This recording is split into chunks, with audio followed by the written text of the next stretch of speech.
Gadis anak petani dilamar mahar 5,5 miliar rupiah. Ternyata profesi si pria tak biasa.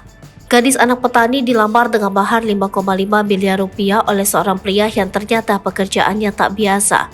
MC acara lamaran yang dilakukan keduanya membocorkan kisah cinta mereka.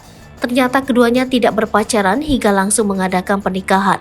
Gadis anak petani dilamar dengan mahar fantastis itu mengadakan acara lamaran di Kabupaten Kolaka Utara, Sulawesi Tenggara.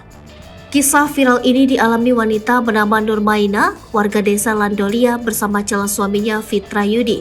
Fitra Yudi diketahui yang berdomisili di Desa Puhu, Kabupaten Kolaka Utara, Sulawesi Tenggara, memberi mahar kurang lebih 5,5 miliar rupiah.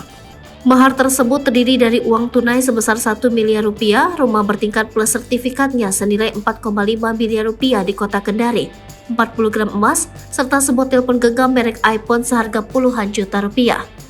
Betapa beruntungnya gadis yang merupakan putri seorang petani tersebut. Adapun lamaran mewah tersebut berlangsung sekira pukul 10 waktu Indonesia Tengah, Minggu 18 Juni 2023. Sekedar informasi, Nurmaina merupakan anak dari pasangan Anidin dan Rapida yang memiliki kehidupan yang sederhana sebagai seorang petani dan pedagang. Nurmaina juga merupakan anak pertama dan memiliki seorang adik perempuan dan 2 adik laki-laki.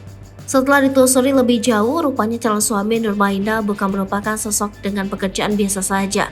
Nurmaina sendiri adalah sarjana kedokteran Universitas Halu Oleo. Sementara calon suaminya merupakan seorang pengusaha dan juga calon anggota legislatif Kolut. Profesinya menghasilkan banyak uang. Fitra Yudi ternyata tidak menjalani pacaran dengan Nurmaina. Fitra yang kesengsem dengan paras Nurmaina rupanya menaruh hati dan minta diperkenalkan. Selain dinilai baik hati dan sosok pendiam, Nurmaina juga dikabarkan gemar membaca Al-Quran di rumah. Atiloa, Master of Ceremony, pada acara lamaran tersebut mengungkapkan nilai mahar fantastis itu.